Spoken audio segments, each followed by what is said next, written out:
What is up? What is up? What is up, my YouTube friends? It is awesome to see everyone here tonight.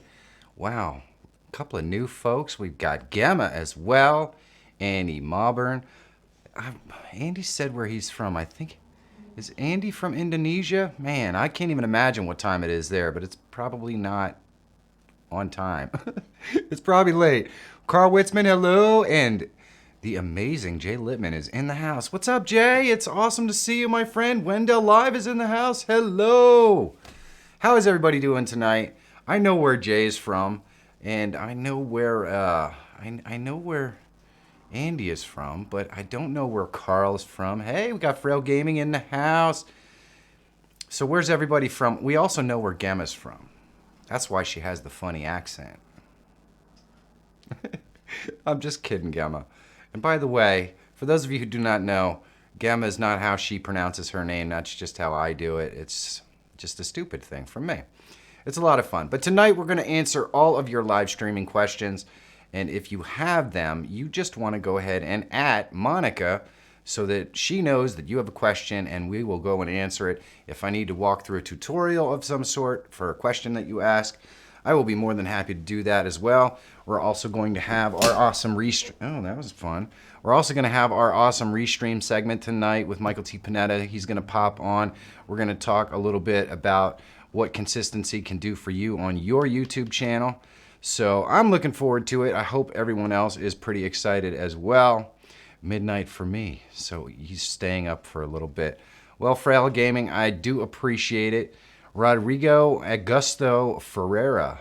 I bet you I butchered the crap out of that, so I really do apologize. Is it Rogério? Rogério? Oh, you know what? He's Brazilian, so it's Rogério, I think. But hey, Brazil, awesome, man. That's awesome. It's probably not too terribly late in Brazil, I wouldn't think, but we'll see. Steve Bosted from Atlanta, same time zone as us.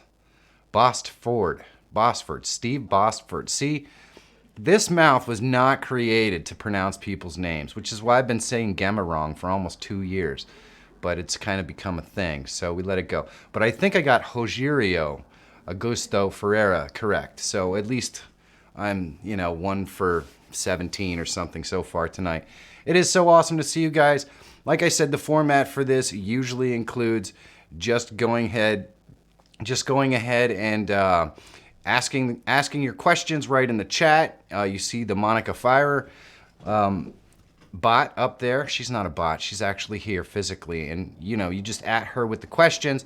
She aggregates them. So we make sure that I never miss a question when we're on a live stream. And if I do, it's not my fault. Hey. Let's go over to the Monica question cam and see what she has to say tonight. Hey, hi everybody, welcome. We're ready for another good time on the stream today. Bring your questions, we'll see if Michael can answer them. See if you can stump him maybe. We can try that tonight. Just bring them and we'll see what we can do for you. Hopefully here to help. Yeah, bring them. Bring them. Hey, Giorgio's in the house. What's up, Giorgio? It is awesome to see everyone tonight, but we're not getting inundated with questions, which is very odd. Usually we have like 5 or 6 in the queue. Now I know that I kind of messed up a little bit. When I go and, yeah, typical husband response, not my fault. That's right. That's why I have her aggregate the questions. I kind of changed things up when I went from a Saturday live stream to a Tuesday one. I know it's going to take some time for folks to find me on Tuesday night. Plus, it's probably not as convenient for our overseas folks. But we're doing the best we can. So we are definitely going to keep going on Tuesday nights. So please do me a big favor and ask your questions. What did you say, Pumpkin? Do we have a question? Yep, actually we do. We do. We have a question. Let's go to the Monica question cam and see what it's all about.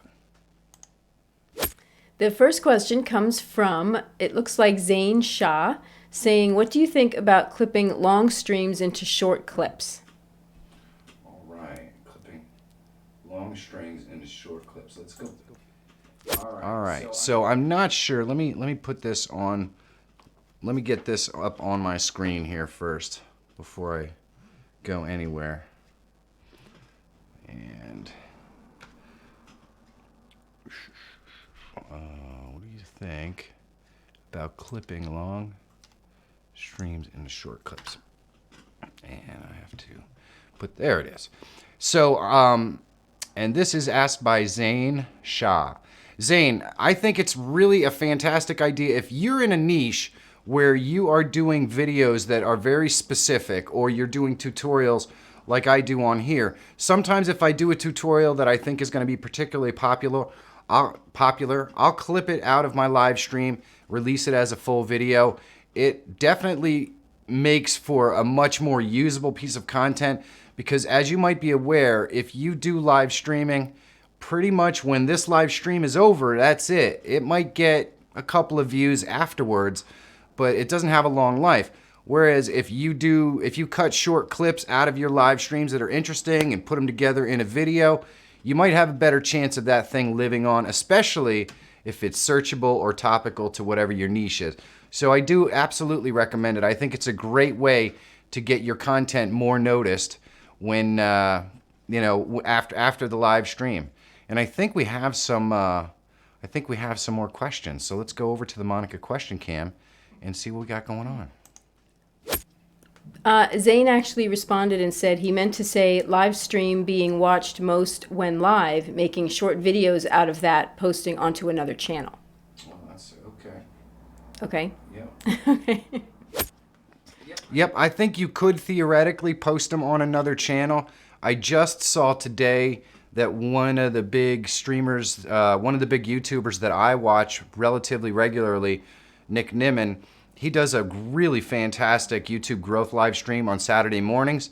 And it looks like he's going to be taking clips out of that live stream that are particularly interesting or fun and putting them up on a different channel. And I'm guessing that's kind of the same thing that you're planning to do. And I can tell you this, you could do that. You can post them on a different channel, or you could post them on your regular channel if you wanted to.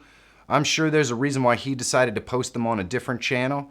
And it's certainly worth a try. And if that doesn't take off, you could use it to augment the content on your regular channel if you wanted to. So let's go over and see what else, see if there's any other questions. By the way, if you do have a question, go ahead and at Monica, and she will jot that question into her little machine over here so that she has them all and I don't miss any. So let's see what she's got going on. Next question comes from B. James. He's asking, can you hook Chromebook and laptop together? All right. So can you, let me get this puppy up here. Let's see.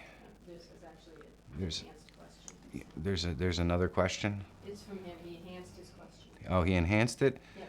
Let's see. Can you hook up a Chromebook for Zoom and then a laptop for streaming the Zoom feed? All right. Let me put this up on the screen so folks can see what I'm answering. All right. So I want to answer this as specifically as I can. And this question is from B. James, as you can see on the screen. Okay, so can you hook up a Chromebook for Zoom and then a laptop for streaming the Zoom feed? I would probably say that's... I can't imagine how that would work. What you could do is you can use OBS. I believe you can get OBS for Chrome. I'm not 100% positive. But if you can get OBS on a Chromebook, then you can use the NDI output from OBS and bring it into your streaming machine as a source, so that your streaming machine doesn't have to do any of the processing, it just has to stream it out. And let me show you what I mean here. Let's see, I want to go here. And let me show you what I'm talking about. So if I wanted to add a scene here in my tutorial section, and we wanted it to be from another machine that I have on my network, what I can easily do is go to NDI source, and that scene from that other machine is going to be listed in my NDI source when I go in here, the source name. So this will be from another machine. I can add it into here and then just send it out. So basically, usually what people do when we are in a situation like what I'm in, where I'm using 3 different cameras on a live stream, they'll have 2 or 3 machines. Most people will not try to be stupid like me and put 3 cameras in one machine, because you're going to get all kinds of problems, especially when that machine was built in like 2013. So it's an 8-year-old machine. I know a lot about computer hardware and stuff like that, which is probably the only reason why I can get away with it. And when I say get away with it, I mean sometimes I get away with it, because everyone here who has watched this stream before realizes that I have technical glitches with cameras all the time. And that's because USB buses aren't really meant to have more than 1 camera on them, and so it causes problems. But the way that you're really supposed to do it is to have a separate machine for each camera, have those machines feeding into a source scene in a regular OBS session, which just then streams it out. And it sounds to me like that's kind of what you're trying to do. As far as taking some of the load of having Zoom and OBS on the same machine at the same time, I'm not really sure you're going to be able to do that with Chrome, but it is possible to go. See, the problem is Zoom doesn't have an NDI output. If Zoom had an NDI output, you would easily be able to do it. You might be able to do it with something like Skype, because it's on the same network and it has an NDI output. So anyway, I hope that answers your question. I know that might not be the answer that you're looking for, but I don't know for sure whether you can get OBS on a Chromebook. So there's that. All right, Jay says, I need a capture card and a Chromebook. Tell him he would need a capture card and a Chromebook with an HDMI out. Chromebook to capture card to PC. Set the Chromebook as the source. Yeah, so you could theoretically do that as well. Basically, what you're doing is you're exporting the image from your Chromebook into your PC. But I think the problem with that is the audio. Although if you're exporting it with HDMI, it should carry out the audio as well. So yeah, that probably would work. A capture card from the Chromebook running your Zoom into your computer, and then use that input as the camera source for your OBS. That's right, Jay, that would absolutely work. That would absolutely work. It's kind of a strange workaround, but that's the way that you could run Zoom on your Chromebook and then use a capture card going out from your Chromebook's HDMI port into a USB port on your computer, and then use that as a camera source in OBS, and that would work. You could just basically broadcast it in OBS. That's pretty cool. Thank you, Jay. I wouldn't have thought of that right away. I always go right to the NDI. Right to the network aspects of it. Let's go see if the amazing, I mean, we're talking #1 top sandwich maker in the entire world, and not bad on the eyes either. Let's see what the wonderful Monica Question Cam has to offer right now. Next question actually comes from Jay. Hey, Jay. There's our, What? yeah, your cameras. My camera's wonky again? A little bit. Can I go? You can go. I think the I audio's can go. fine. Is the audio fine? I'm sorry, guys. We're having seems camera issues, I believe, again. But the next question is from Jay, actually. He just asks thoughts on RTX voice. RTX voice. Let's go over. All right, RTX voice. Let me see if I can actually find this question. I'll try to put it up on the screen here, because I want to make sure I get the whole question. And I don't know why Monica's cam was all stuttery, guys. I don't know. But I'm just wondering if you could put in the chat whether you could hear her or not, because that's the most important part. Although she does look good. I mean, we shouldn't miss that. We really shouldn't. Christmas, it's a Christmas miracle. Yeah, it is a Christmas miracle when Jay is on. But I don't actually see the question. Tell him he would, yeah, see, I see that question. Well, it's just, where is it? It was pretty far up. Oh, it was pretty far up. What was the name of the application? RTX voice. All right, so Jay, I regret to inform you that I don't have a whole heck of a lot or any experience with RTX voice, but I'm assuming it's a voice changer. If it is, I'll have to check it out. I'll have to check out RTX voice and see what it does because I'm not exactly sure. So I hate to say that Jay stumped me already, but he kind of stumped me. So there you go. There you go. Let's see if we've got any other questions here on the Monica question cam. Maybe the camera will come back. We'll see. Is that any better? They said the audio was fine, so I'm just gonna. Yeah, the audio's fine, so I'm just going. Next came from Carl Witzman. Carl says, "Hi, my friend does a show with StreamYard. I join using my OBS virtual cam. If I want a sound on my computer to play on StreamYard, I need a virtual audio cable like Banana." Okay. I think here we go. Okay, yeah, Carl. So let me put this question on the screen. And we got a little bit of the other question above it in there, but that's okay.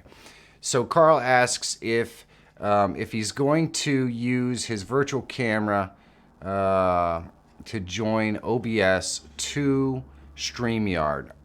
Okay, so a virtual camera doesn't carry any kind of audio. Someone's laughing at me, aren't they, honey? Are they making fun of me? Jay's making fun of me? He's not making fun of me. He's going to get it later if he's making fun of me. He did stump me. You stumped me, Jay. So, Carl, the issue with going from OBS to StreamYard can be solved with the virtual meter Banana, if you are going to do it from that method. And both OBS and Streamlabs OBS have the ability to use the virtual camera. However, if you decided you wanted to do it in Restream IO, Restream IO accepts NDI inputs, which means that you can export the audio directly from OBS using the NDI source, so you don't have to install the virtual meter and all that crap. You can just use the NDI source outputted from OBS into Restream Studio and export everything from there to Facebook and Twitter and wherever else you're wanting to stream to. So it's a little bit more of a pain in the butt to do it with StreamYard, but you can do it by adding the virtual Banana thing, virtual voice meter Banana. And by the way, voice meter Banana is a pretty cool application. You just want to make sure that you turn off all of the voice accentuators, like all the stuff that blocks background noise and stuff, because what'll happen is it hears your voice, but if you have background music playing, or if there's any kind of noise in the background, or let's say you're doing a game stream and you're talking, but there's also music from the game playing in the background or something like that, it becomes complete mud because it tries to eliminate that background noise as if it's garbage. So make sure that you turn off all the audio processing if you decide to use voice meter Banana, and you shouldn't have too much of a problem. Let's take a look and see what that crazy cam girl's up to right now. Okay, there is a question from Wendell Live. Wendell was asking about DSLR and a GoPro, and I see a lot of different people were answering his questions. So Wendell, if you still want Michael to answer the question, pop it in there again and I'll ask him. But if you did get the answer you were looking for, then no need. Next question then will come from Frail Gaming, saying, I am planning to start up my Trains with Mark YouTube account. I have invested in a microphone, but it has that hissing sound in the background. I use DaVinci Resolve for editing. How do I remove it? Ooh. Let's see. All right, so how do you remove the hissing sound from your editing? All right, so what I want to do, and let me put this in here. What I want to do is Jay in the house? Yes. Jay, do me a favor and post up a video on, there's no OBS in Chrome. That's cool. Post a video of yours. If you don't know Jay Lippman is literally the DaVinci Resolve guy. although he would never, ever, ever say that. So it's probably insulting that I just said that. But Jay knows a lot about DaVinci Resolve, and he's also basically what I consider to be an audio engineer. So he has a bunch of videos on how to fix your audio in DaVinci Resolve. So Jay, if you could do me a favor and just link a video from your channel so that Frail Gaming can go and check that out, I would really appreciate it. Because I don't use DaVinci Resolve, so for me, I would use probably I would use whatever I can't remember the name of the one for let's see here. I would use Audition to fix it in mine, or I would use in Premiere has a de-hissing or de-essing. Sometimes that works okay, but trust me, Jay is going to be able to show you a video that's gonna definitely help you to remove the hiss. The other thing that you can do to remove some of the hiss if you're getting a lot of noise in your microphone is turn down the gain on the microphone when you're actually doing your thing. So that would involve basically, let me go over here to my tutorial screen, and what we'll do is I'm gonna add in a microphone source right here. If you're recording through OBS or something, there are tools in OBS to remove that stuff before it actually ever gets recorded. So I guess it doesn't really matter what webcam I use because it's not going to show up here. It's being used by something else. But what I want to do is I want to add an audio device in here, and we'll go with this one here.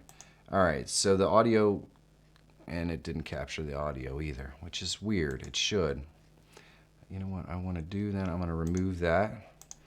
And we're just going to go in here and we're going to do an audio input capture. So I can show you how you would do this. And I want my cam link audio. There we go. Now we have some audio in here.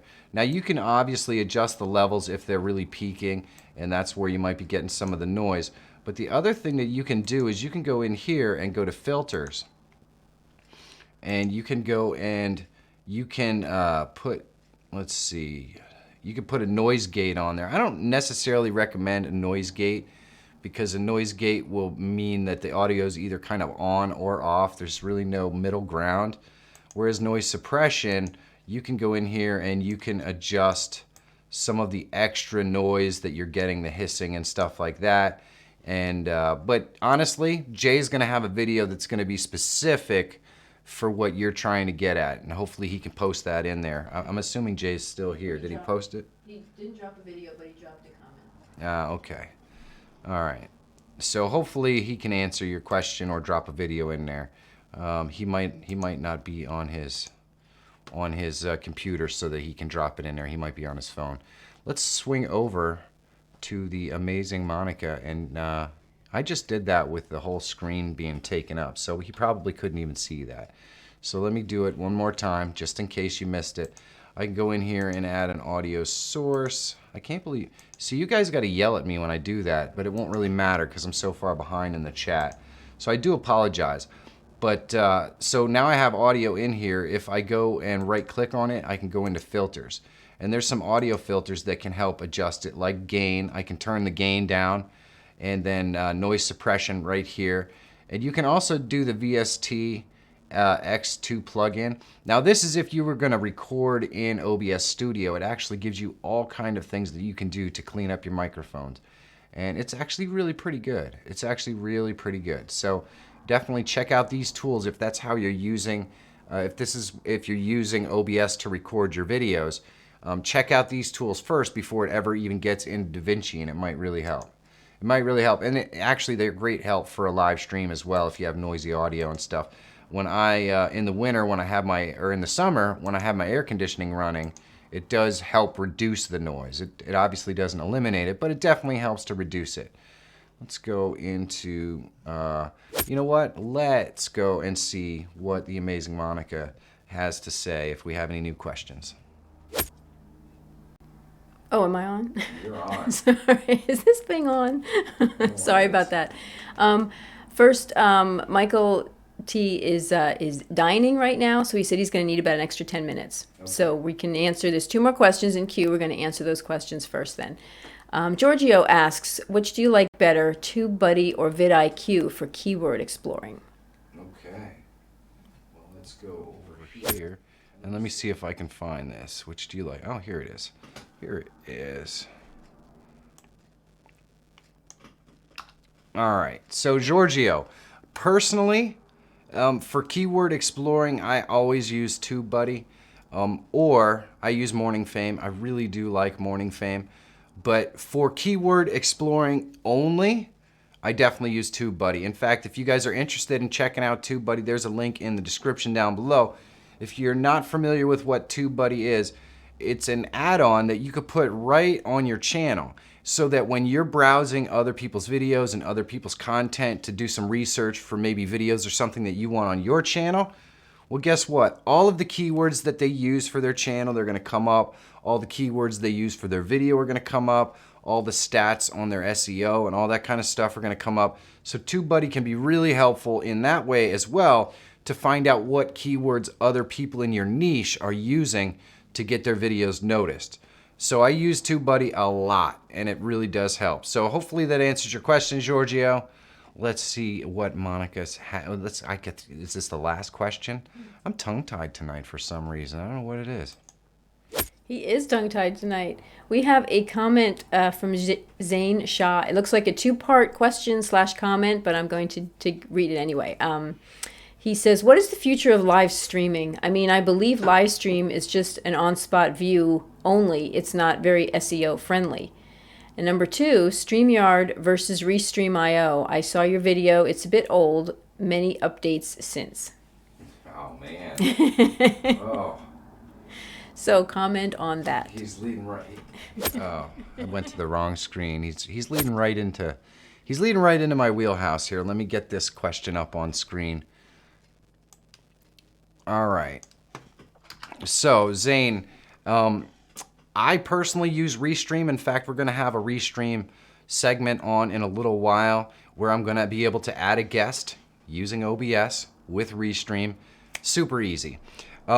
Also, where Restream has really pulled ahead, they're working on some really cool stuff. In fact, I have a video coming out really soon where you see the chat overlay that comes in here when people are actually chatting. Well, that actually is something you're going to be able to do in Restream. You can broadcast in full HD. You can also broadcast in full stereo, which as far as I know, none of the other applications do just yet. I don't know if you're aware of this, but Restream just got $50 million in seed money in order to bring more features to the Restream Studio. Excuse me. So it's, I think from a perspective of what's available on it right now, I think it's about neck and neck, but my money would be on Restream pulling ahead in the near future. They've been doing live streaming and shall we say catering to gaming live streams, especially for a really long time. And with the amount of money that just got sunk into the platform, I think we're going to see him do some absolutely amazing stuff. And I'm pretty excited to be able to talk about it too. So there's that. But you do have to understand, Zane, and take it with a grain of salt. I do a sponsored segment from Restream.io right here on this very live stream. So I am sponsored by Restream.io, and I do have a direct connection with the things that are coming down the pipeline. And I can tell you, they're working really hard. And there's new features released on Restream just about every week. So it's pretty exciting stuff. It's pretty exciting stuff. So that's my opinion. I don't know what's going to happen in the future, but I know those guys are constantly refreshing the product. Let's see if Monica found any other questions for us. There actually is another question. And your camera started working, honey. Yay, camera! Technology, gotta love it. A question from Brian G. says, what program do you use for your graphics, your layovers and lower thirds, etc.? Oh my goodness. Wow. Let's see if I can find this question here. How far is it down? Brian G. By the way, hello, Brian G. I'm going to add this right here. I did. Okay, so Brian G, the lower thirds that I use for the Monica question cam, I created in a program called Pixlr. It's totally free and very, very cool. So let's see, now that just popped. So that is all done in there. All of my graphics that come up at the beginning of my live stream and the stuff that you're going to see in a couple of minutes when I go to my guest, all of my overlays and that sort of stuff. Most of that stuff, or a lot of that stuff, is created using a program called Pixlr. I do have, or not Pixlr, I'm sorry, Placeit. Placeit is a service that you can get, and let me just show you kind of, why not go over here so I can show you a little bit about it, and I'll toss a link up there, but I think, let's see.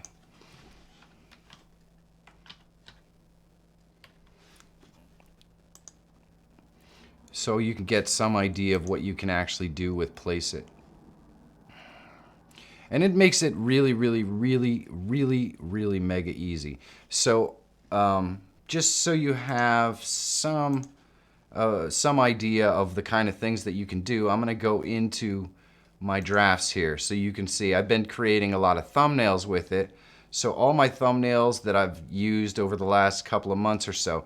But if I go back even a little farther, you're gonna see some graphics I created for other channels. And then my logo, all of my intro videos, all my artwork, almost everything I pretty much do right here on Placeit.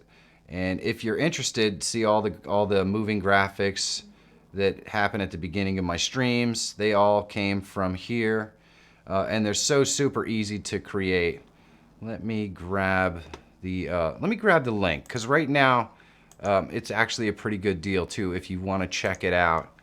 I really do recommend Placeit. Now the thing is so if you're talking about my overlay that I use on this screen here, my main overlay, this right here, this was all created in Photoshop and animated in After Effects.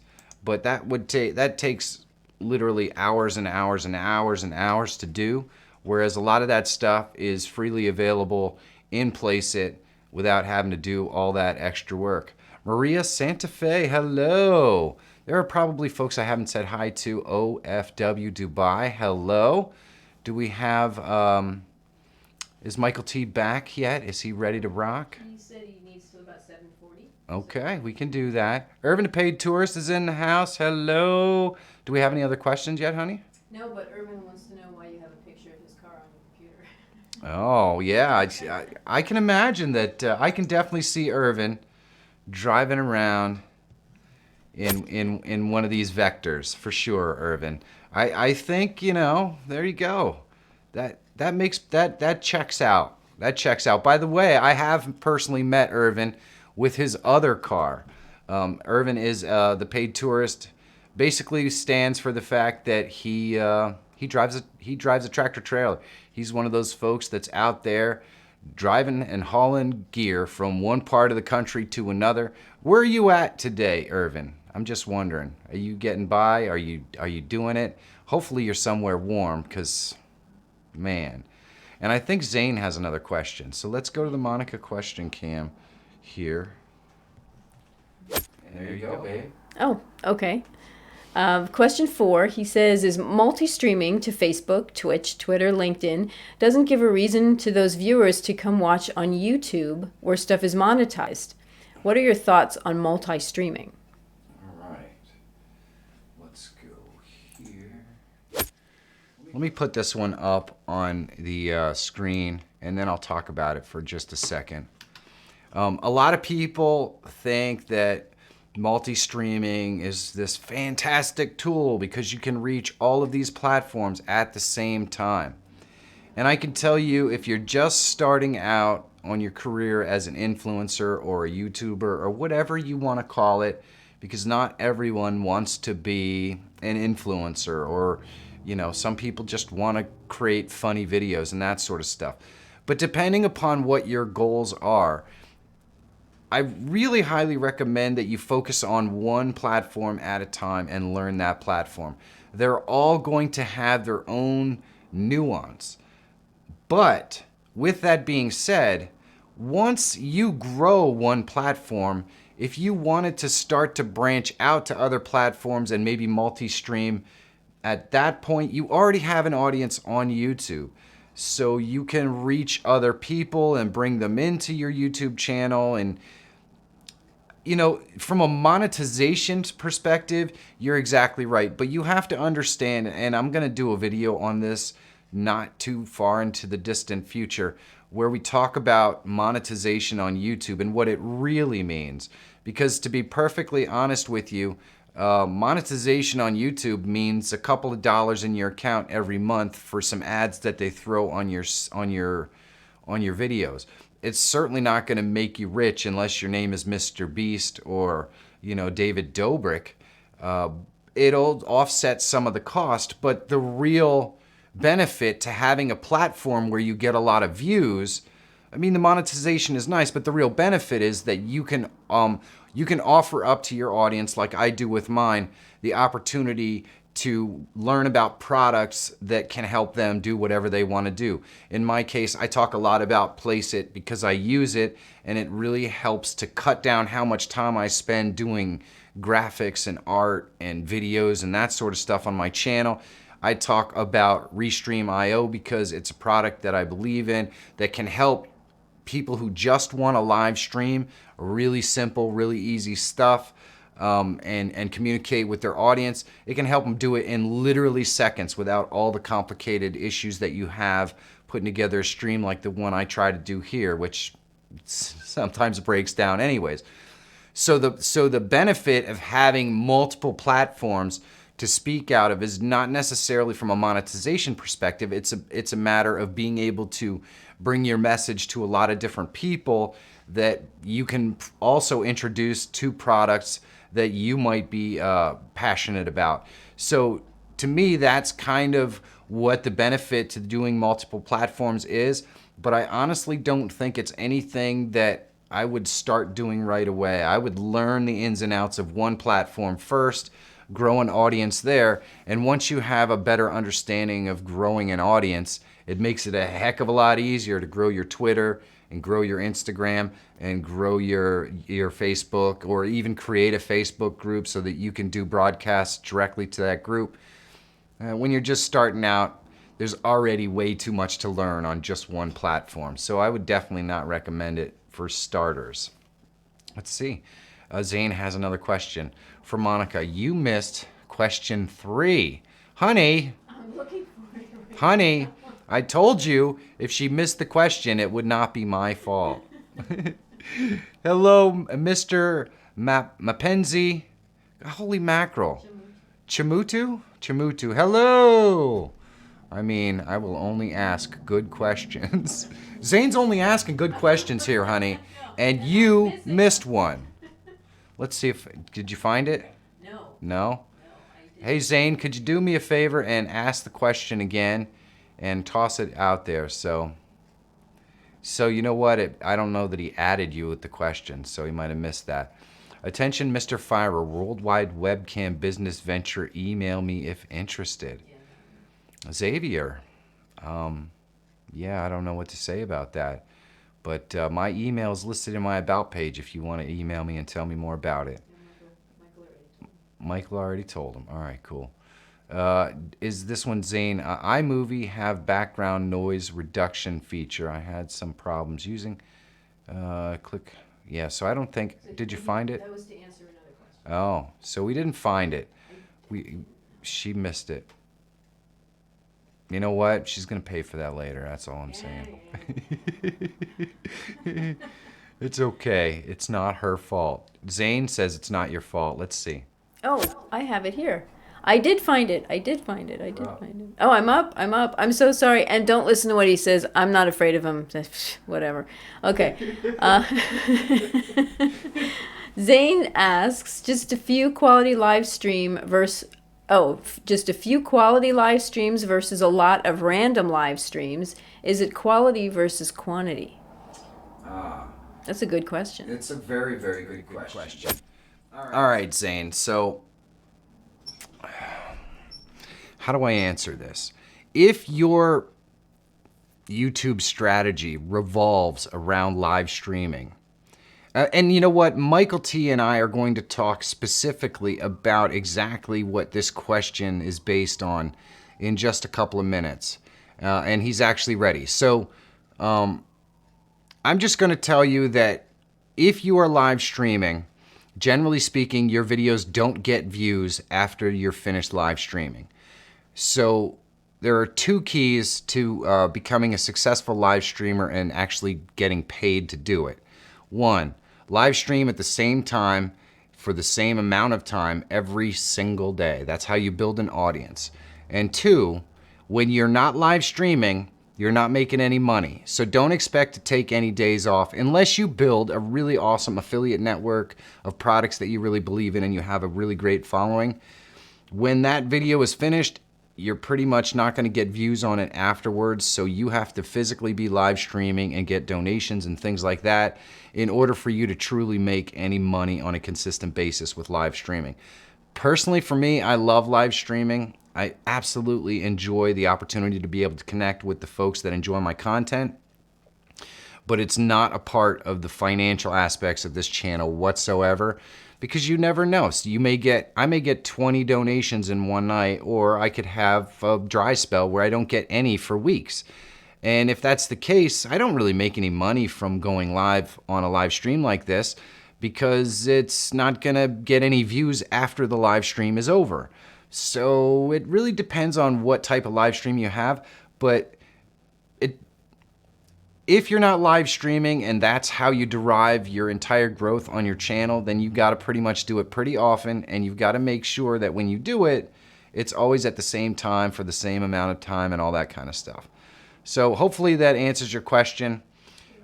Good. I'm gonna pop over here for just a moment to the guest bumper. We're gonna bring on my guest and we're gonna talk a little bit about the consistency and how it affects what you do on YouTube. So if you have any questions about YouTube, YouTube consistency, YouTube analytics, or YouTube growth, you're gonna be able to answer those in just a second. So don't hesitate to put them right in the chat.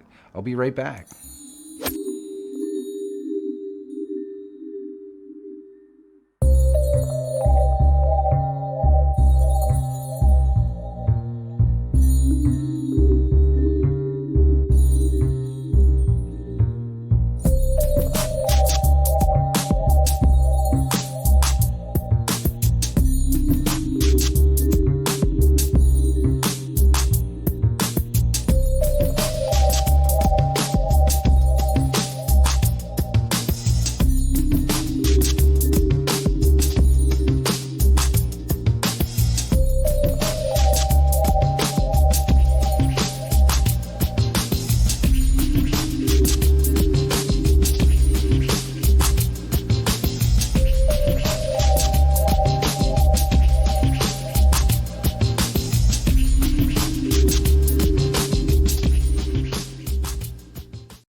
All right. Hey, Michael, give me a hello so I can see if your audio's popping.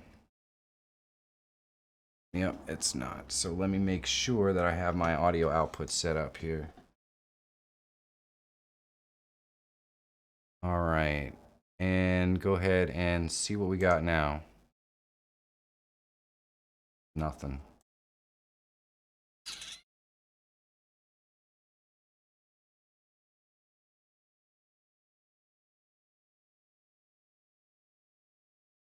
All right, so we got that. Let me go in here and adjust your audio. I can hear you. but we are not getting anything. That's why we can't hear. All right, there we go. Now we've got awesome sound from Michael. I just want to mention right off the top, and let me pop this up here. This segment is sponsored by Restream.io and Restream Studios. I am using Restream Studios right here to bring you this segment with Michael T, and I do really appreciate it. If you're interested in checking out Restream Studio, there's a link in the description. It's absolutely free to get started, and it's super cool. So let's get into it, Michael. We wanted to talk a little bit about consistency, and you have some examples and some fun stuff. So just let me know when you want me to put that up on the screen, and I'll maximize you here, and you can get started. Sure. As far as people say, you're talking about the live streaming questions about regular uploads and doing things like that. Well, the same thing goes for posting YouTube videos. Now, it doesn't really matter how you recorded those videos. That's the content. Michael said earlier about doing a live stream and then picking out certain topics during that live stream and reposting them as actual videos because the content covers something that is topical at that point. So putting up a video, you're going to go put that video up and you're going to go to YouTube and you're going to go, okay, how many views did I get? And blah, blah, blah. Well, part of that building a channel is the same thing that Michael said about live streaming. You have to post on a daily basis. Now, what that is, well, it all has to be determined by how long you've had the channel. If you're someone that's going to daily vlog, well, you're going to be posting every day. So what's going to happen is you're going to build that momentum that YouTube says, okay, this guy's filming every day or posting every day. Now we know what's going to happen. In my instance, when I would post a video, it was just kind of like, this is what I have. I'm going to post a video this day and it's going to do good. Maybe. I don't know. So one of those things that is extremely important is being consistent, but being consistent on a day or days, depending on what it is you want to do. My biggest problem was not necessarily setting a schedule per se, but just being able to commit to the idea that I'm going to post one video a week. When will that video post? I don't know. It just depends on what's going on, what's happening, what's the topic, what's the item, what's the video. You go through all of that and answer all those questions. So I eventually, because this is how it used to be on your channel. If you got a video once a week, great. If you got a video every other week, great. But what changed, and then what started to happen when you started posting consistently every 2 or 3 times a week? Oh, if you wouldn't interrupt me, I was just about to say that. No, I'm kidding. So what I have here on my analytics, if Michael will bring that over, is, and you can take up the whole screen. You don't need to have me on it. It doesn't really matter. But here is my look in at March of just this past year of 2020. And one of the things that you notice here is that my channel at that point, and if you notice down here on the analytics, it will tell you what video you posted. Now, this was a time where this is what I would normally get, anywhere between 25 and 29,000 on my channel. This was also the time where I would finish a month with negative because YouTube was dumping people who weren't watching or closed accounts or whatever. But you'll notice here that I posted 3 videos the entire month. I got a phone in from a company to review. I got probably one of my first sponsors, Clean Your Mac, as well as Don't Have FaceTime, 5 ways to video chat between Android and Apple. Now, I was really excited about this video, and I was like, yeah, this is going to do good. But I wasn't doing anything else on the channel to really kind of push that content to say, YouTube, I'm posting daily or posting once a week. This is 3 videos over a 4-week period. That's not being consistent. So after a long chat and some tough love from the guys, April came around, and if you'll notice here in April, I got worse. I posted 2 videos. Now, this was That's ineffective tough love there. it was ineffective. However, these were videos that I spent time on. Now, I was trying to get to a certain point and trying to post videos that I thought would work. So I ended up posting 2 videos. And I think there's some sort of excuse I have here, but there is no excuse. So if you'll notice here, I did get a couple more views, blah, blah, blah. But after I really decided that I was going to do this thing and I saw the success that Michael and Jay were having, I decided that I needed to buckle down and actually pick things that were going to work for me. So while I didn't post as much in the next month, I did post 4 videos that month. So, once a week, 4 videos, 4 weeks. They weren't necessarily on any specific days, but I tried to post once a week. So that was a start. It wasn't exactly the greatest thing in the world, but my views kept going up and I started getting into a rhythm. Now, come June, I actually sat down and made a list of the videos that I was going to be doing to kind of have something to uh, achieve, something that I wanted to move along to. So if you'll notice here, I did 1, 2, 3, 4, 5, 6, 7 videos over the entire month. Which is And really you'll only notice one short of what you generally tend to do now. So this is kind of right when you got on schedule. exactly. So if you'll notice with that consistency and that stuff coming up where I'm actually doing now, this is a little pre-planned because I knew these videos were going to be specific things because the iPhone 2020 SE 2020 versus the iPhone 8, I knew that video would do okay. A wireless charger because we were getting all these new phones that were wirelessly charge capable. I tried to start my cheapest bought on Amazon bucket that I wanted to do. I did an updated video on my successful other videos of my GM and Telelink. If you notice down here during that time, these were my 2 most popular videos. One stemming back from 2017 that was still pulling views, and another one I did on the 2020 system that also all decided to ramp up. So I wanted to try another item in that bucket, so I posted that as well. And then iOS 14 beta. I decided to do a video on that. That was topical. A new phone from TCL. They sent that to me. I did an unboxing. And I tried to replicate another video that did extremely well. As you see down here, the new version of the AT 2020 and 2020. Was it worth it? And of course, that became one of my most popular videos. And I tried to recapture that by doing a similar video. I'm trying different things. I'm being more consistent. And I'm trying to hit something and try to tickle the algorithm to say, hey, I'm here, I'm serious about this.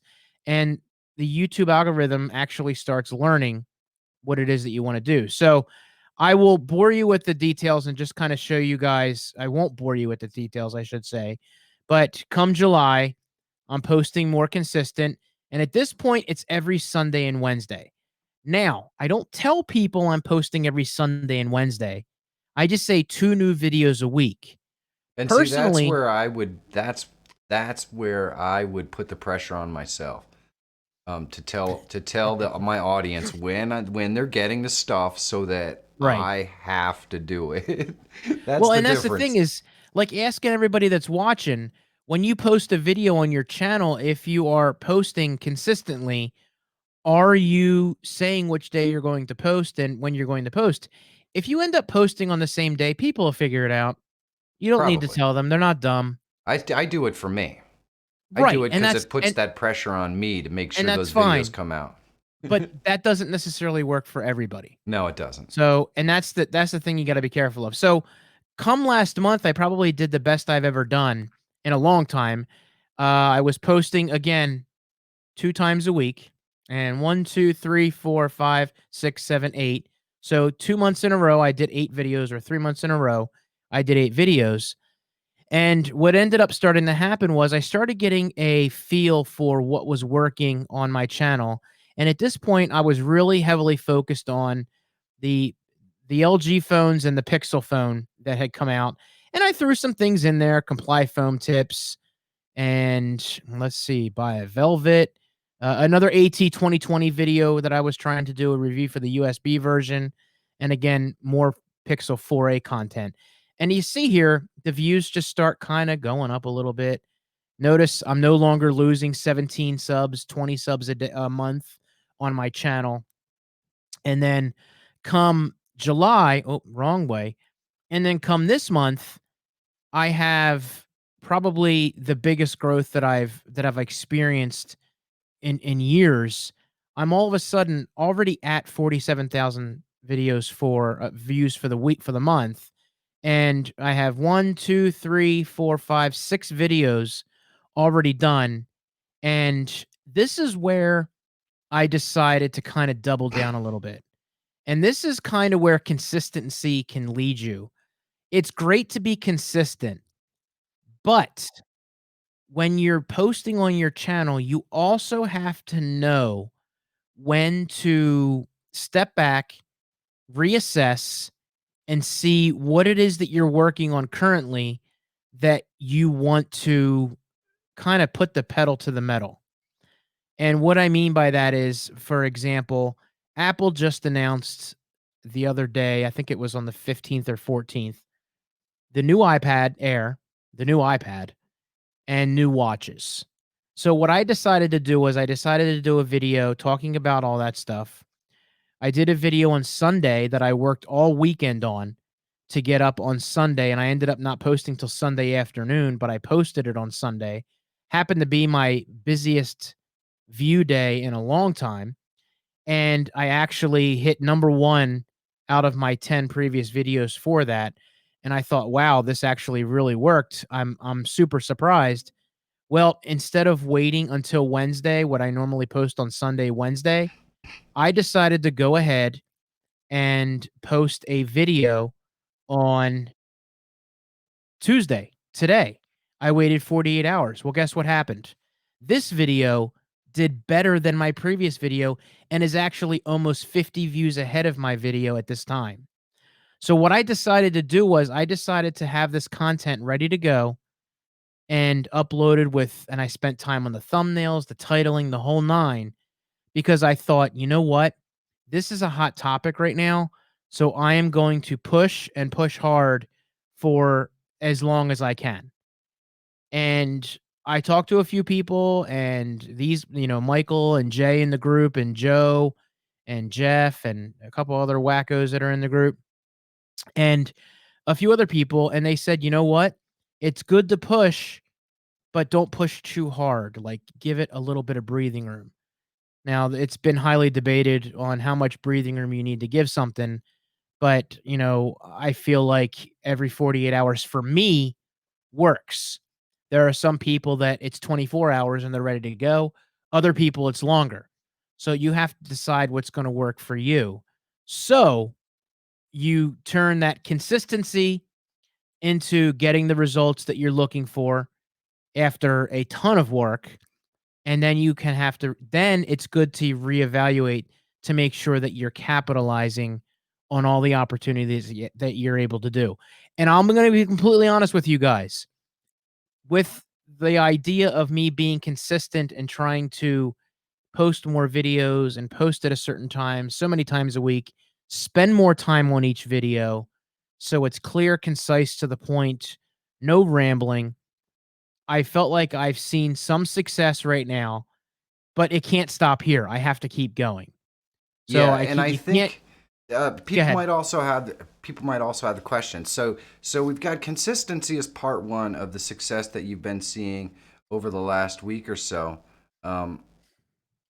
but there's kind of more to it. The consistency part is awesome. But I think you also touched on another aspect that's really important, and one that people in the audience might say, well, he's in tech. There's always new stuff. There's always something popular and all that stuff. But hitting topical subjects within your niche is something that can really help you break out of, your small box. And you did that by consistently releasing, the newest iPhone, or the newest this or the newest that. And in this particular case, over the last week or so, it's been with the watch. But if you guys do a search on Google for trending topics, you can niche that down. You can tell it what niche you're in. It's going to tell you the topics in your niche that people are searching for. And they Right. may not be as popular as the iPhone, the Apple Watch. They're probably not going to be as popular as that. But they're still going to be popular in your niche, and you should consistently release videos making sure that you look at that Google Trend thing to see what's going to work for you, because that's a big part that goes together with consistent releases. Exactly. Now, Zane Shaw actually posted a really good question. He said, let's talk about your last 3 videos. First is news, second is unboxing, third is unboxing. People just interested in unboxing. Don't you think you were better off not posting the news and just the unboxing? Well, Zane, if I could figure that out beforehand, I probably wouldn't have. However, it's a new bucket. Mm. Apple is going to be announcing many new things. What I need to do is do a rumors video before the event actually comes up, talking about all the potential things that are going to be happening with the new devices. You know, giving information out that hasn't happened yet based on, based on the news. And as he says, news viewers may have got disappointed and not come for an unboxing. What do you think if you just did an unboxing and put all the effort there? Well, this is a listicle thing I'm working on. You don't know until you post it. Yeah, that's a really important point, and I think Zane has a good point. Absolutely. But there's another Absolutely. factor in there, and it's called we never know how YouTube is going to treat a specific video. No. We And just I didn't don't think know. these last 2 were gonna hit. We don't get to decide almost. All we can do is create the best content with the best thumbnail and the best title that we possibly can. At the end of the day, the audience decides, and in some ways the YouTube algorithm decides how that video does. I've had videos go absolutely crazy that I would have said there's no way this is going to work. And then I've had videos that I was totally convinced were going to work that bombed. So Exactly. a lot of times it's just better to accept that we don't get to decide and just put out the best content we can. So I definitely think it's a great question, Zane. And it's one of those things where if you did it over and over again, 5 or 6 times in a row, and you noticed a pattern, then you could definitely adjust. But since Michael's just getting started down this path, down this very specific pattern, we're kind of still in the wait and see how it goes. Yeah. Well, here's the thing. Years ago, I was doing a news program called Tech on the Tees. I would do it every Tuesday and Thursday.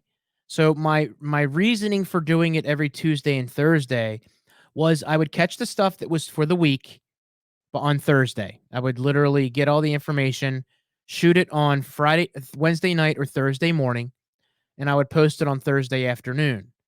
And what I would do from the weekend is I would pick the stories and get it all ready to go on Sunday and Monday. And anything that came up, I'd be ready to go and post it on Tuesday. Now, again, I had rumors in there. I had stories that were topical stories. I had things that were released. And I was all over the place when it came to what videos hit for that. And I just kept doing it and kept doing it and kept doing it. And eventually got to the point where I would post a video about a rumor and it would take off. I would post a video about an announcement and it would take off. So it's the idea that YouTube has no idea what to do with me doing a news video, but it's a new bucket.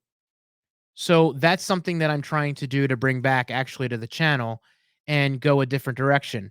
Now, there's someone that used to do topical news stories on a more comedy level years and years ago.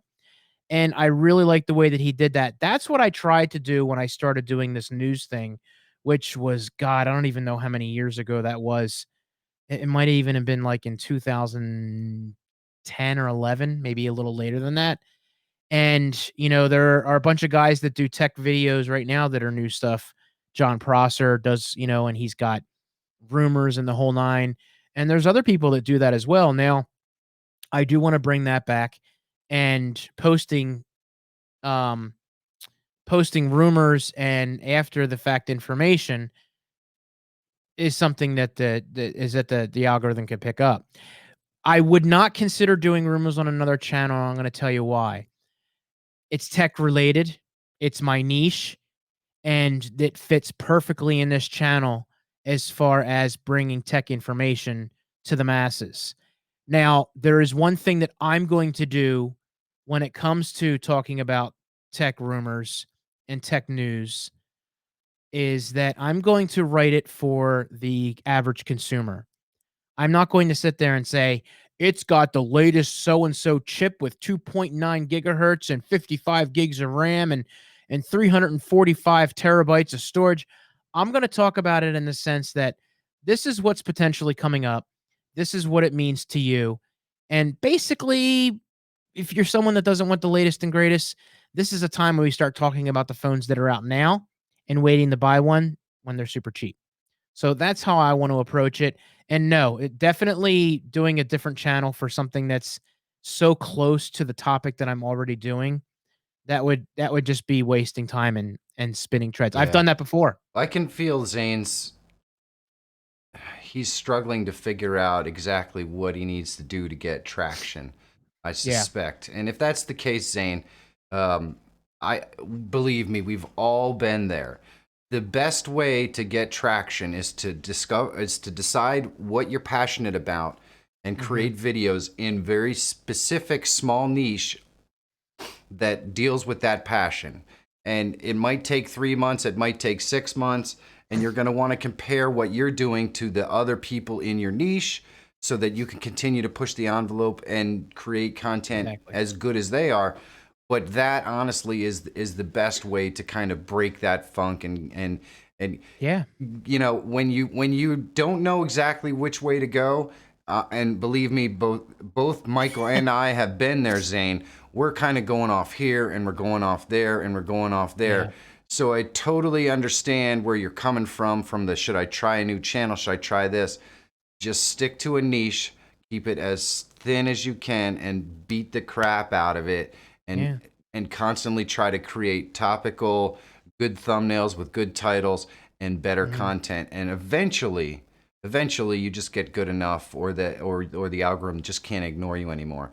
But a lot of times, 9 times out of 10, having success on YouTube has as much to do with your ability not to quit as it does with anything else. Because I don't believe my videos are any better than a lot of the other folks doing it in my niche. The difference is that I focused so laser sharp on one specific topic for so long that at some point YouTube had to say, well, this is what this guy's doing, and start sharing it with anyone looking for that content. Whereas other people who might have videos that are better than mine may not get seen because they're doing a video about this and they're doing a video about this and and YouTube doesn't know what to do with their content. So the more you laser focus and try to do the best possible content you can, the better chance there is that you're going to take off on YouTube. Anthony Lee Davis asked a question. He says that he's having trouble. His link doesn't work properly on his YouTube channel. What can I do? I'm not exactly sure, Anthony or Lee, what link you're talking about. The link for your YouTube channel is relatively simple, and I can't do it here, but right at the top of your screen, right at the top. Sometimes I just need a reminder. Zane, I totally get it. I totally get it. I had to have it beat into my head for almost 2 years before I finally just started to do what I knew was the right thing to do. Let me cut in on that. Zane, we had him doing, first off, he wanted to do his own thing. Yeah. So we let him do his own thing. How everyone starts out. And when that wasn't working, we started talking about the idea of maybe doing a car channel, doing cars. Abandon this and go start up a car channel because that's what you love. He decided to not abandon the channel, which was ultimately the best decision. And he started up a car channel and he started getting some creative actually juices did pretty flowing. well. Yeah. Actually. And all we'll be back things to that considered. channel. Yeah, after COVID. Yeah, that's my And dream. I just got you demonetized. And so he came back to his channel and we said, do things that you enjoy.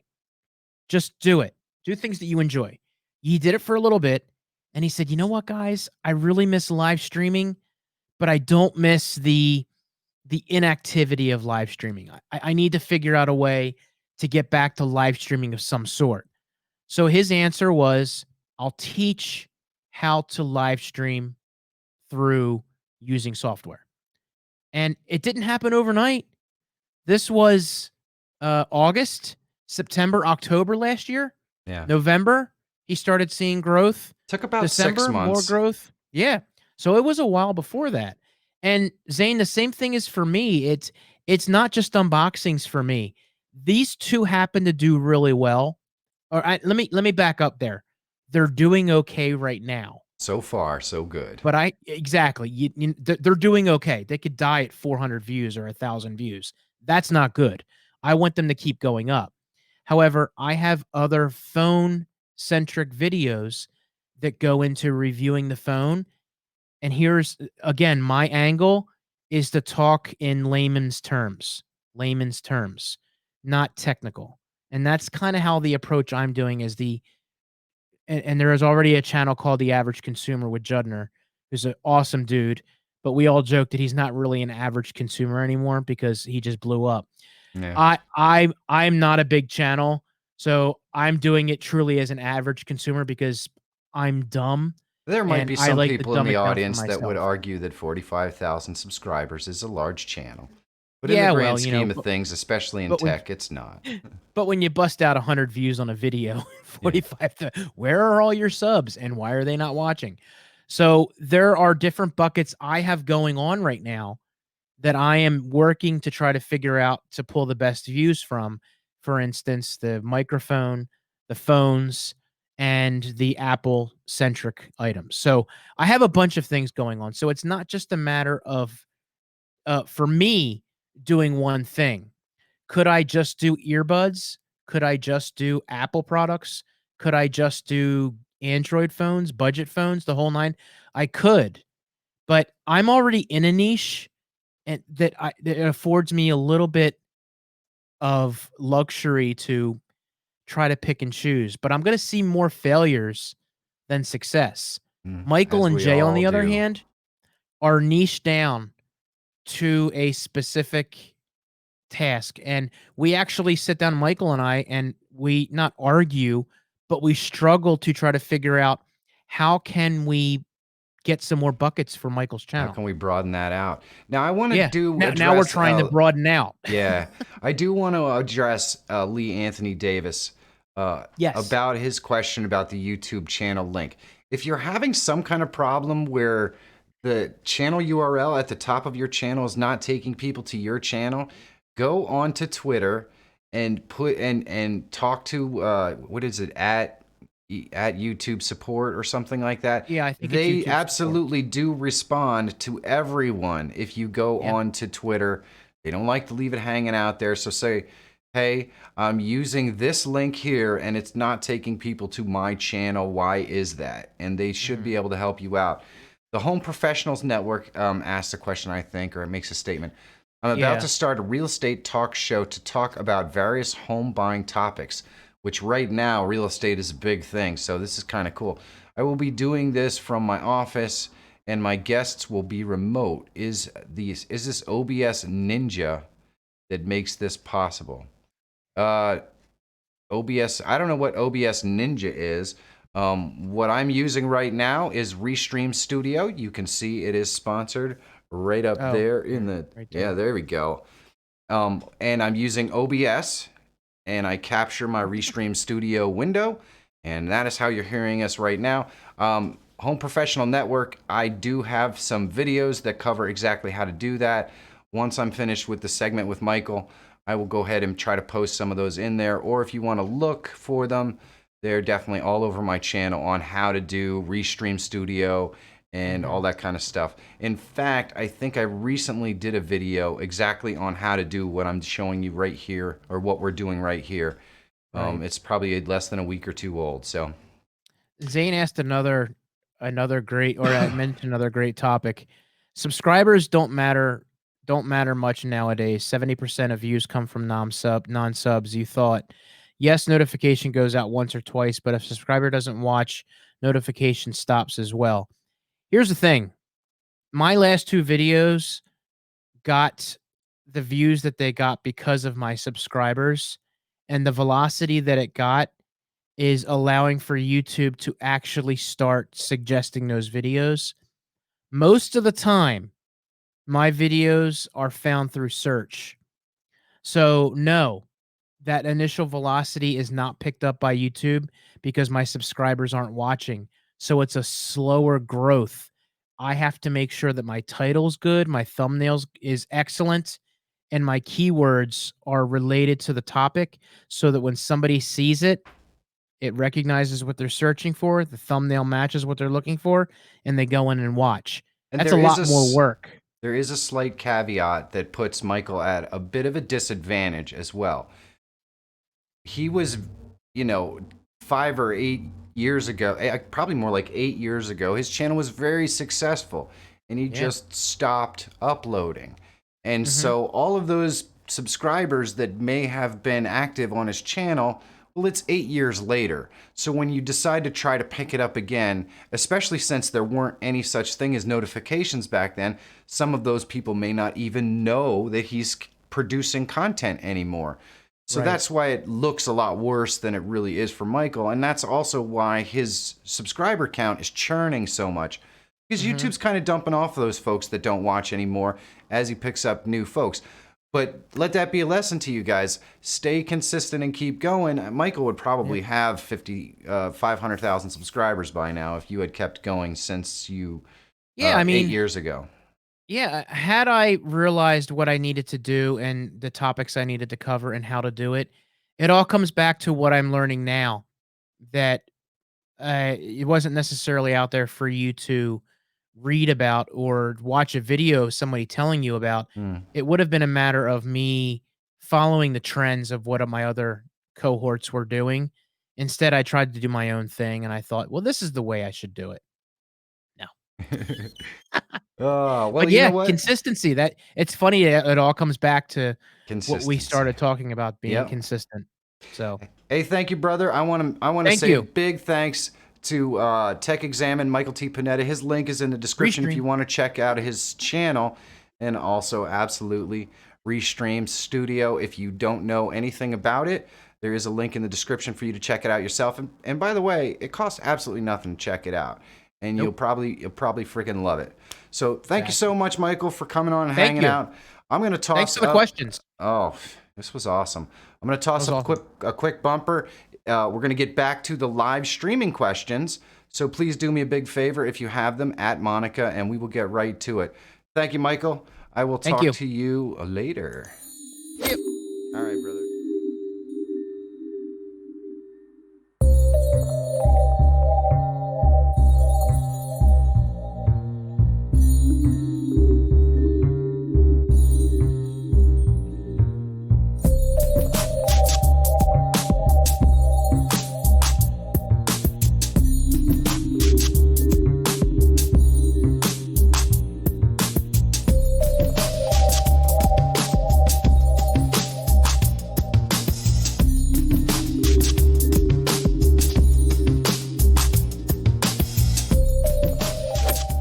And we are back. I am sorry for just a moment, but man, Michael T is incredible every single time that he gets on here, and I just want to say thanks. I also want to thank Restream Studio for sponsoring the segment. They do an awesome job. I also want to thank Zane for asking so many questions and giving us a lot to talk about, and the Home Professionals Network and Lee Anthony. I do appreciate it. It means a lot when people ask questions. It makes for a much more interesting discussion. I totally believe that. Let's see here. So I'm going to pop over to Monica and see if there were any questions left over from before the segment, and let's see what's going on. You're up. I'm up. There was a question actually from Zane, but I'm not sure if it pertained to what you were speaking about or if he popped this in here before you guys went and did your thing. It's about live streaming. He says, do you think live streaming makes us lazy to do regular uploads? Doing live stream like you is a lot of work, but for most it's just StreamYard and go live. So I don't know if that's just a comment or if that was pertaining to the Michael T segment. Cool. So Zane, I want to actually address this question a little bit. All right, so live streaming, especially on YouTube, is such an awesome way to connect with your audience, and I love doing it. But there was a time when I was live streaming every single day at 9 a.m. for the exact same people constantly, and that live stream grew very well, and it did awesome, and it was a lot of fun, and it was almost no work. I would basically take my cell phone, I'd go out and live stream from the park or wherever I was. It was kind of a thing that I was live streaming outdoors and showing people different environments that I was in. And then that got moved indoors. And then I decided to start to really add a lot of different elements to it.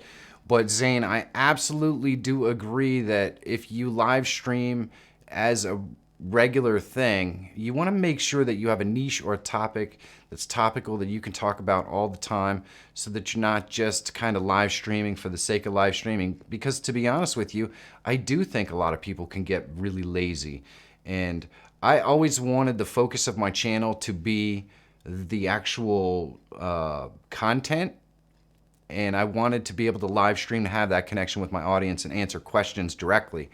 But I want my content to be kind of the focus of the channel.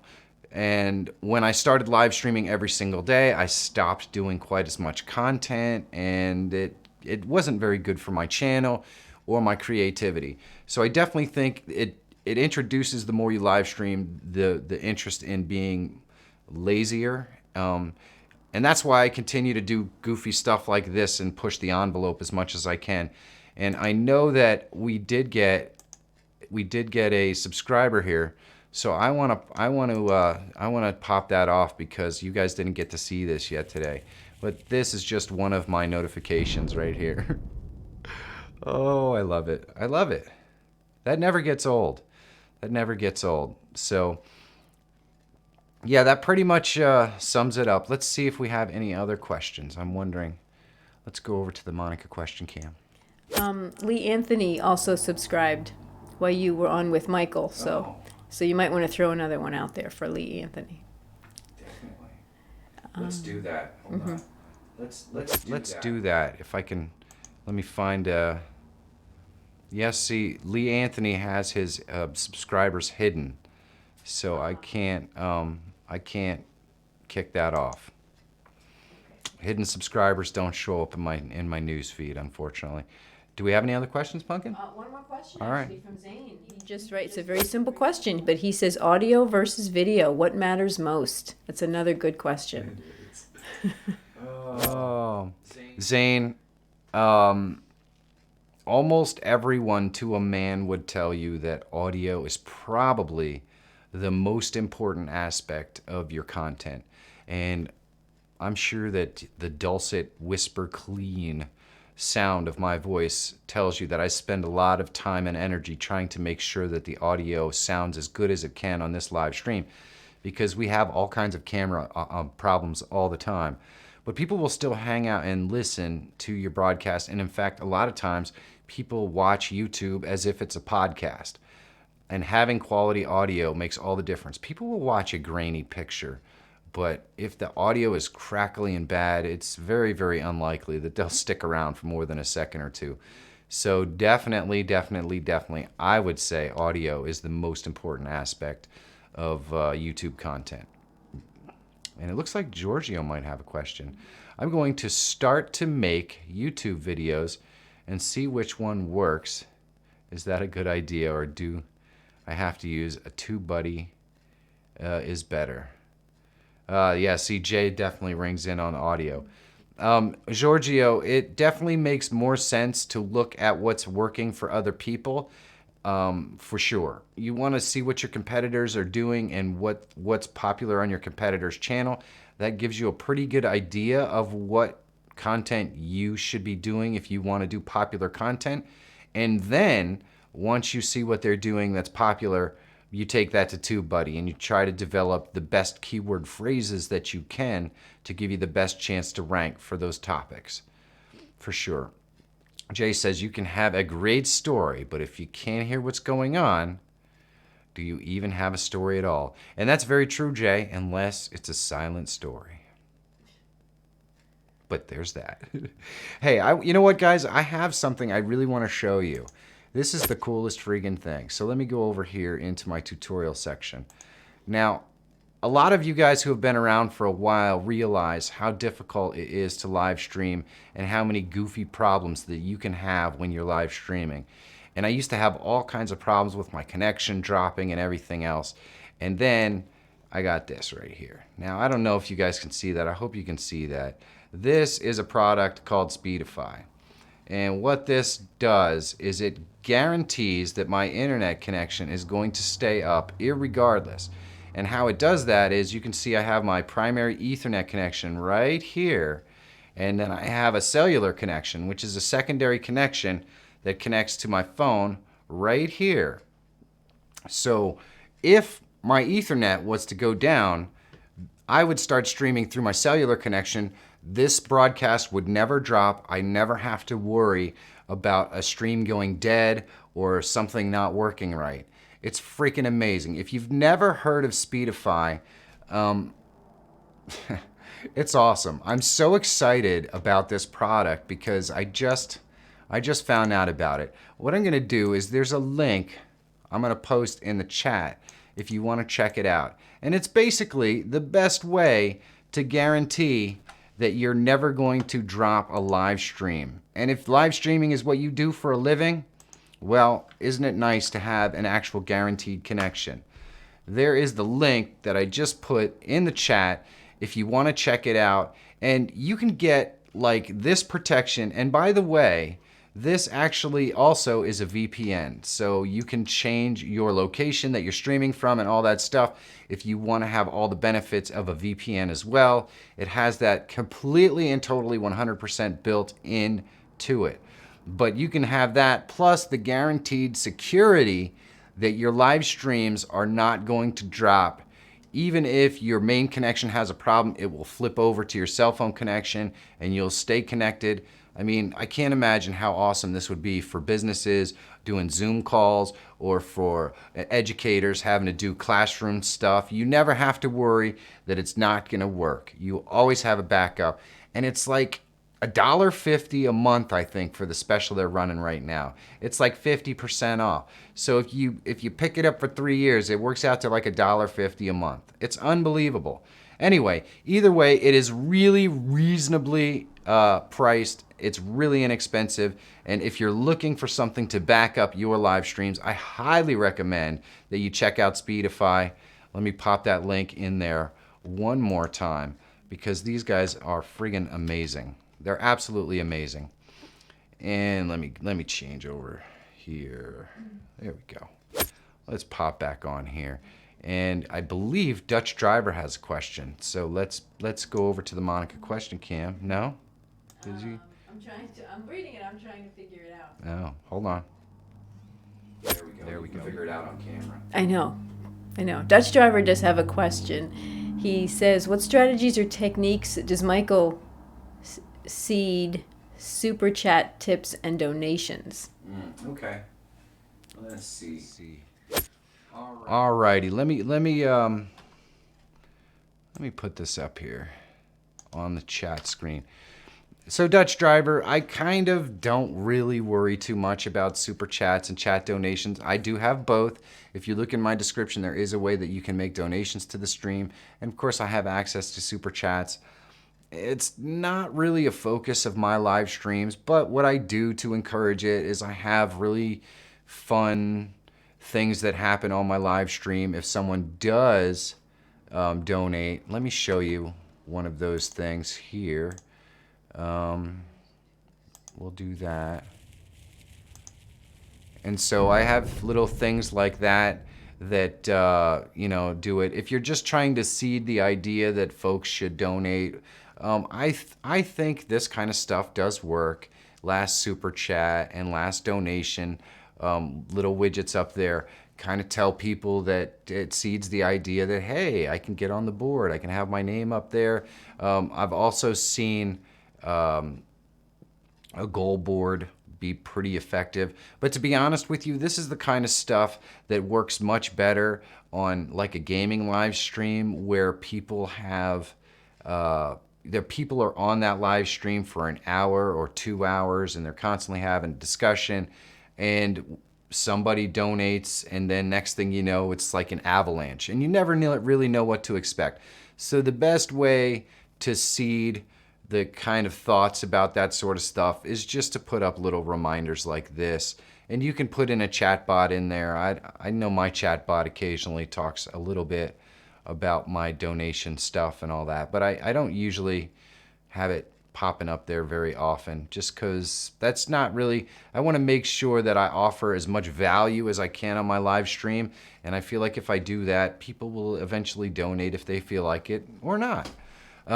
If you wanted to have a more donation-centric broadcast, then it's definitely little things like this can make all the difference. Mentioning it every once in a while works as well. And the beautiful thing is you don't have to be monetized to get donations and that sort of stuff on your live streams. You don't have to be monetized to set up live streaming widgets that do stuff like this. That doesn't cost anything, and it's just fun. So anyone can set those up and do those.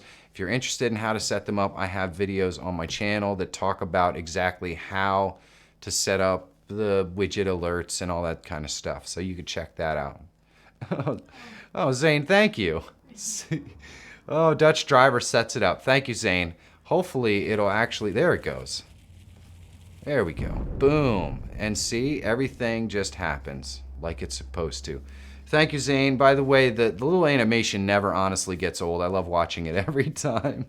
And Dutch Driver, that's one of the things I think that encourages people, is that I change my overlay a lot.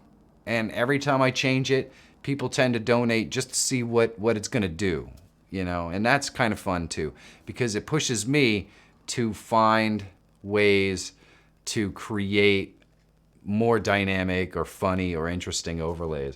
And all right, it's just silly, but I love it. It's fun.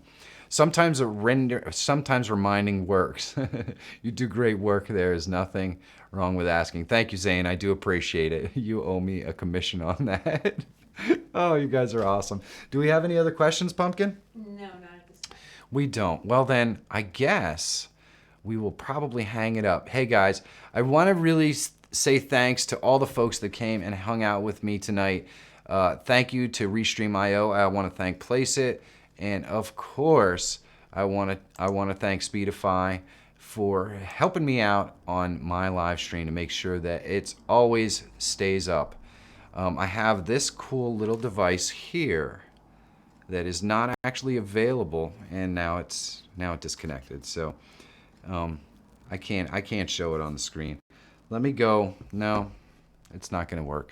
I have a very cool little device right here that a company called LoopDeck sent me, and I'm excited to do a video about this because it allows me to change scenes and do everything just from this little device here. I'm going to disconnect it so I could show it to you.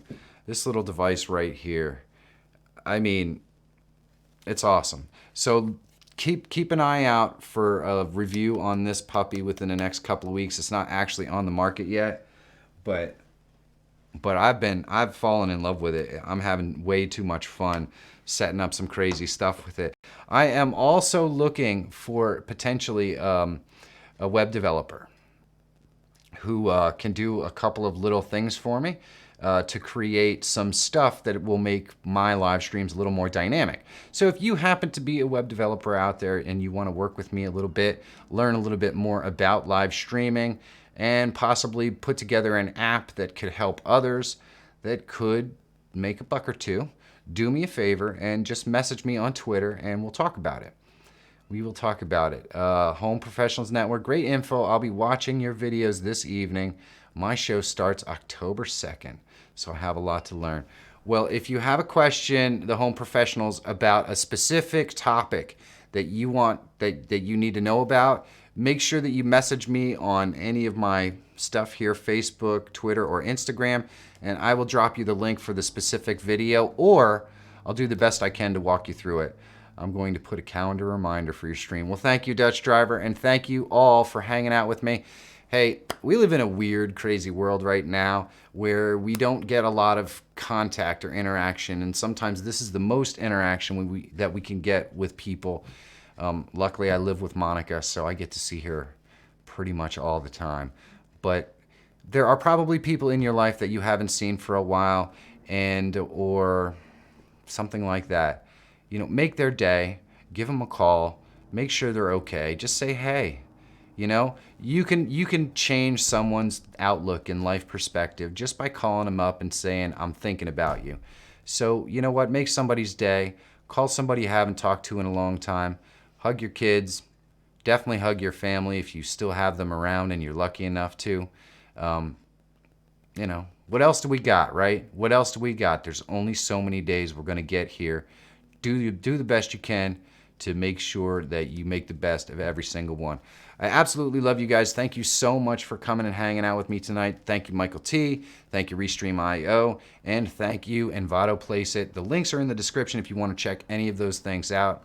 You'll definitely love it. I will see you guys next Tuesday night. Love you guys.